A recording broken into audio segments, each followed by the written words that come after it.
What is up, guys? Welcome to another video. Hope you're all doing very well. I'm super excited today because we're going to be working on a new aquascape, and this scape is part of a competition. I already quickly mentioned it in the previous video with my visit to Aquaflora that I will be participating in their contest.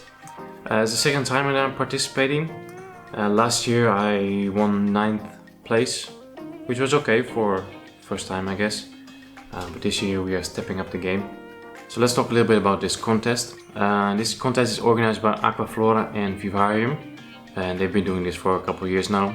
And last year was the first time that I participated, because it's a really cool concept. Last year we had to go to Aquaflora, and they provided all the materials. They provide the aquarium, the hardscape, plants, everything. So on that day we had to build our hardscape.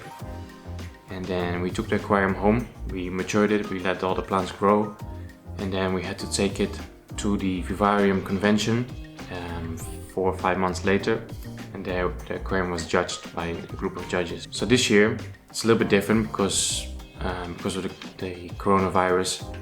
The Vivarium convention is not happening. Instead, Vivarium is hosting some sort of online event, and our aquascapes will be judged there, I guess. So last Saturday I went to Aquaflora to pick up the aquarium, pick up the hardscape and all the other supplies. And now we can scape it at home, plant it at home, and then by the end of this year it has to be a beautiful contest ready aquascape. So let's talk a little bit about the aquarium itself. So everybody who is participating in this contest has the exact same aquarium. It is an OptiWide tank from Beta Aquarius, measures 40 centimeters left and right, 30 centimeters high, and 30 centimeters front to back. So it holds about 36 liters. So for the past couple of days I have been working on the hardscape itself.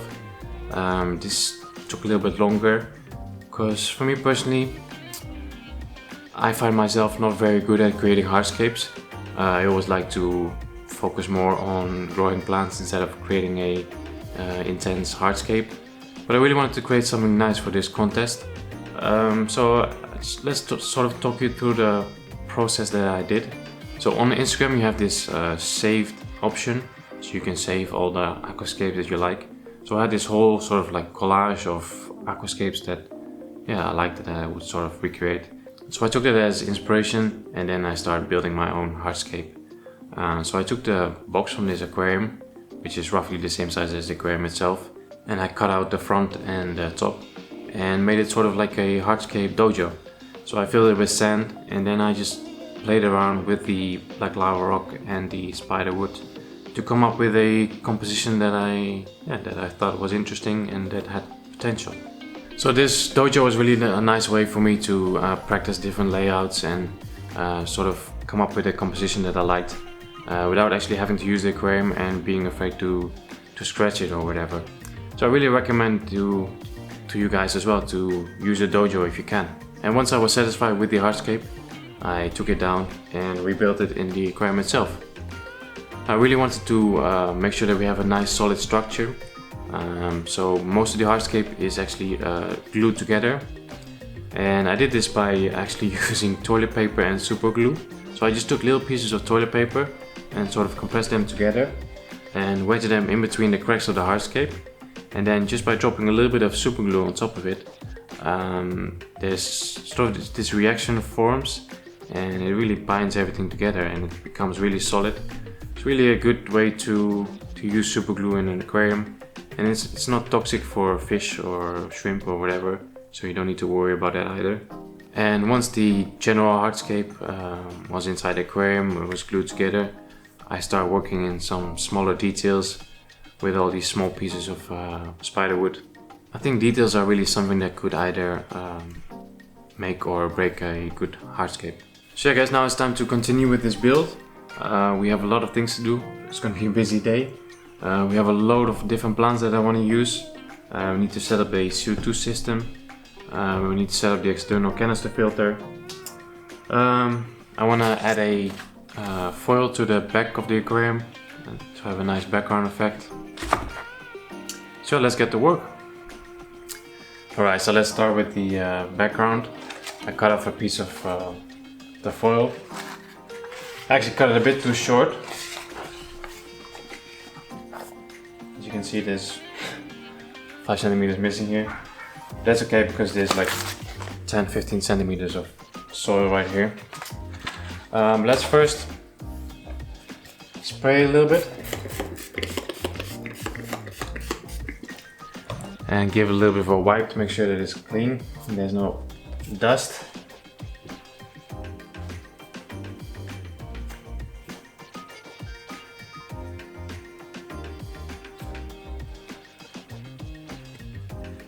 And then you want to spray it again because you want this the back to be nice and wet for the foil. And you can be quite generous with the water here. Once you have sprayed the aquarium with water, we can remove the protective layer from the foil.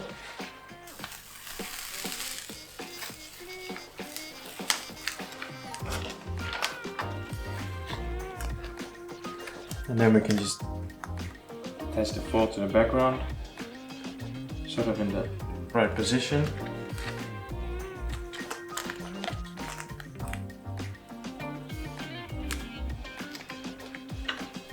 Like so. And then we need to take a credit card or something like that. Luckily I have my wallet here. So just take a card that you don't really need. Insurance, who needs insurance? And then you just want to start wiping away the excess water behind the foil. Once you're done wiping, you don't see any bubbles anymore on the foil. You can just take a sharp Stanley knife and then we can just start cutting away the edges.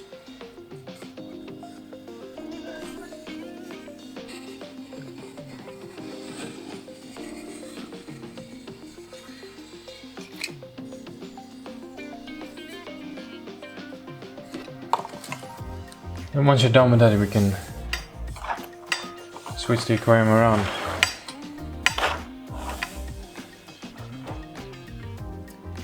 And then we have this nice frosted background effect, which I think looks pretty cool. Right, so the background is installed and now it's time to prepare the plants. Of course we have plants from Aquaflora, really beautiful, healthy plants. We have a mix of in vitro and potted plants. So I'm now just going to prepare all these plants. I'm not going to show it to you because it's just a very boring process. If you want to see how I prepare plants, watch the last video where I was planting the Dennerle escapers tank. There I show you how I prepare my plants. This is just going to be exactly the same thing.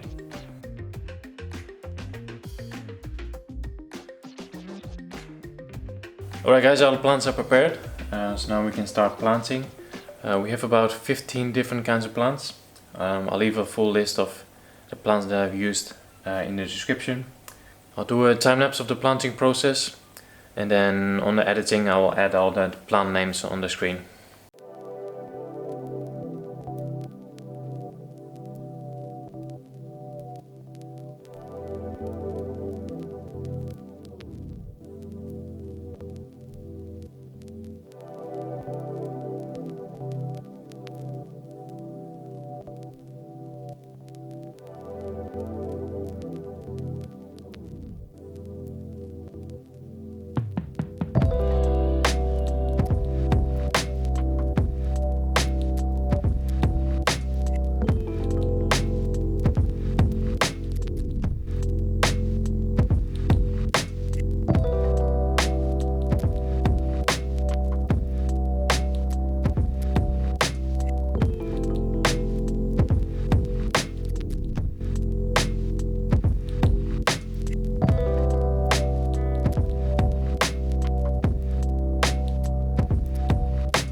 Alright guys, I think we're done with the planting. At least for now. There's still a few more things that I want to add to this aquarium. A few more types of mosses, but they will come from my other aquariums and I just need to trim them and stuff. So for now we are done. I'm really happy with it. I think it looks great already. So all that's left to do now is to fill it up, install the filter and install the CO2, and then we're done. So I'll show you how I do that.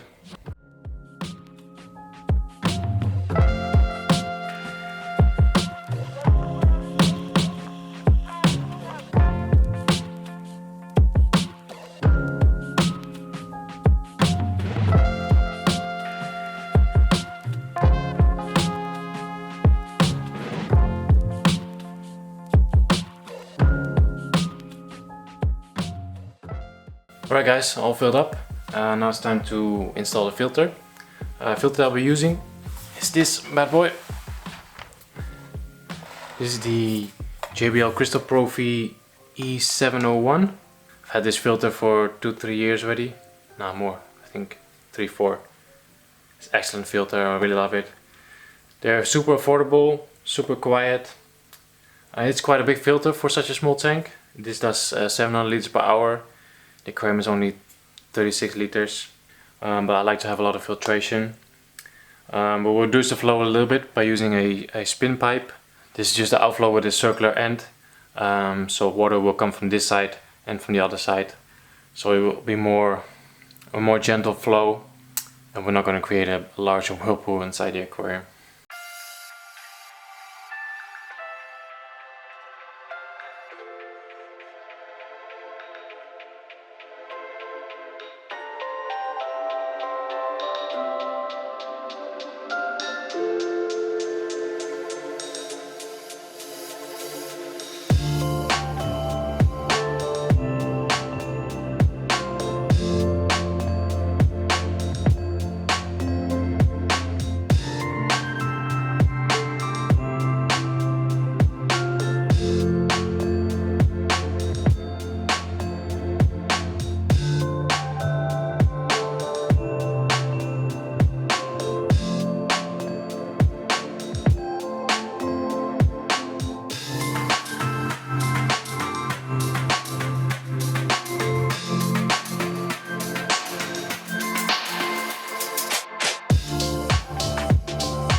Alright guys, all done. Filter installed, CO2 installed. The light, for now I'm using the Creaqua Nano Elite. This is a very good light. I am wondering if it's going to be enough with the wood, because the wood is making a lot of shadows, so we might need to add some more light later on. We'll just see how it goes. So now we have until November to let all the plants grow, and then in November we need to take the final picture. So yeah guys, I hope you enjoyed this sort of step-by-step tutorial of setting up this aquascape. Thanks for watching, have a great day, and I'll see you in the next one. Take care.